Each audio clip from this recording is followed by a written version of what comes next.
Welcome back to another start to finish room makeover. This time we're in the front bedroom of my parents' new 1915 home. At least, of course, it's new to them, but it's been through several owners who have done several different renovations to it, including to this room. And thankfully with this renovation, I have my sister Brittany here to help because it takes me forever to do projects. And when she's here, it cuts the time in half. First up, back here, we have this lovely feature wall. And I'm sure there are gonna be some people here who are very attached to it, but let me dissuade you from it because it feels like sandpaper. And then we also have these lovely little shelves that were cut into it that are uneven. This was originally covered by drywall and someone ripped it off. We're just gonna cover it back up with drywall. And if someone hates that decision in the future, they can come back and rip it back out. Eventually, this is the wall that the bed is gonna sit on. Yeah, no one wants to worry about spiders Falling on through them and while dropping they're down. sleeping. No. We're gonna get rid of it. We're gonna cover this wall in drywall. That I almost got a splinter doing that. So first up, before we could put drywall on this wall, we had to remove this TV. And this home had so many TVs cut into the walls. A little tip for you if you ever have to remove really large bolts is to get a universal driver bit like this, and it conforms to the shape of the bolt and helps you remove it. So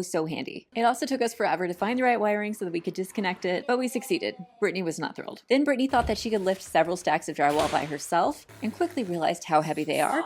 So don't do that. No.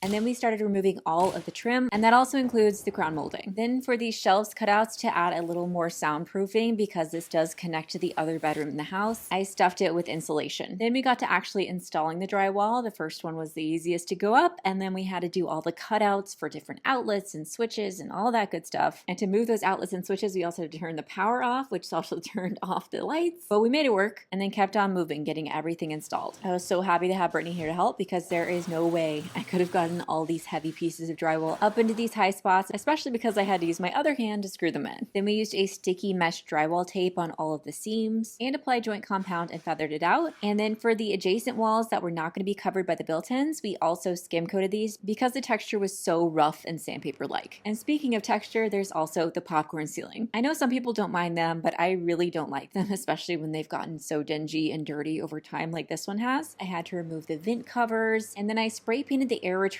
part that I left to prime it so that I can paint it later to blend in with the ceiling. And I realized this was immediately a bad idea because then it started distributing spray paint fumes throughout the house. Okay, here is the fun part. We're putting up a beadboard ceiling, but instead of doing it like I did in my parents' bedroom where I took these long strips of wood beadboard and nailed them in, and it was a big hassle because the wood liked to warp and twist and not fit together, we're doing beadboard in here a little bit differently. I'm using a system that has these tracks that you install into the ceiling joist to make sure it's really secure, and then these tracks are with the planks attached to seamlessly. I ran them perpendicular to the direction that I wanted to run the planks. All right, so here is the ceiling before all the tracks are installed, and here it is after, ready to install all the planks. In the meantime, while I was working on that, Brittany was sanding all of the skim coat on the walls to get everything nice and smooth. We also sanded the skim coat on the tape, and to fill all the last gaps and cracks, I used some caulk between the edges of the drywall and the door frame to make everything look seamless. Then it was time to get started with painting the beadboard planks we're using, and it took a while to figure out what this color should be. The request given to me was that the ceiling should be a lighter blue than the blue we're going to use on the walls and the built-ins. But the thing with ceiling paint is that it always looks darker than it would if it was on the walls. So when we got the wall color at 50% saturation and then we tested it like this, the ceiling and the wall color actually looked the same. But because we wanted lighter, we tested using 20% saturation on the ceiling instead, and that gave us the perfect effect we were looking for. Now, I'm not sure if all paint stores do the whole 50%, 20% saturation, but we got this at Sherwin-Williams and they definitely do, so you can ask for it there. Once all the boards were painted, it was time to install. And the installation system with the tracks is really interesting. These are tongue and groove boards, which means that they slot together, but then to secure them to the tracks, you use these clips. The clips snap onto the tracks and then you can just push them into the edge of that groove. This was actually a really simple and easy install system, but it did require two people just because the MDF boards are so floppy. So just keep that in mind, but I did love that this was a completely seamless install. There are no nail holes or screw holes or anything like that to cover up. In the meantime, of course, we got to camouflaging the vent covers because I love to camouflage unsightly things. And when I pop them back in place, you can just see how nicely this disguises these two vents up on the ceiling. I know some people like to call them out by spraying them gold and making them a feature, but when people walk in this room, there are so many things I want them to look at, and that's not the vent covers. So I don't want them to pop out. I definitely want them to disappear. And here's the beadboard after it's completely installed. I love it, and don't worry about the left leftovers on the edges, that's where the built-ins are going to go, so the ceiling doesn't need to extend all the way. Next up was the biggest part of this room renovation, which was the built-ins. And every time I share a built-ins project, I get the question, do your parents really need that much storage? And the answer is that there are no closets in this 1915 home, and they are downsizing from a much larger home. They have many decades of decor and memories that they're moving with, and while they are prepared to downsize, they still do have clothes, so it is nice for them to be able to store those things. And I have a full video that breaks down the entire build process and how much every single step cost, including the total cost. Once the built-ins were done, I got started on the hardware. This has been painted over so many times with that landlord special that I had to bring out paint stripper and put it on the screws in order to be able to even remove them. Once I got the hardware all nice and cleaned up, I used rub and buff to make it nice and shiny and brass looking again. Then I got started installing the ceiling fan. And I personally don't love a ceiling fan, but I guess I'm an aesthetics girly, and ceiling fans are generally not aesthetic. But my family really loves having ceiling fans in bedrooms. So after hours and hours of ceiling fan searching online, we ended up finding one that I do feel is a little too modern for the space, but I do like that it has antique brass that fits the hardware in the room, and it kind of has that beadboard pattern on it that matches the ceiling. Then we got started on the final paint, including painting all of the trim, same as the built-in color. And then I got started working on the custom cushions for the window seats. Now in my parents' bedroom, I was actually able to find a dog bed that perfectly fit the dimensions of that window seat, but I sadly struck out when it came to these window seat dimensions. So I had to build from scratch, and I don't know how to sew. So I figured out how to do it by using power tools, which I know how to use, cut some plywood backs to size, bought some high density 3-inch foam, cut the foam to the sizes of the backs with an electric carving knife, which was actually really great. Highly recommend. This made it super easy. Then I cut the cotton batting and the fabric to size, used spray adhesive to attach the plywood to the foam, and then lots and lots and lots of staples to attach the cotton batting. And for these edges, again, I don't know how to sew. I do know how to wrap a basic Christmas present. I just wrapped it like a little gift and then stapled it in place. Then I popped the cushions in place, and I just think they're so cute. Here's some transitions because I was very proud of.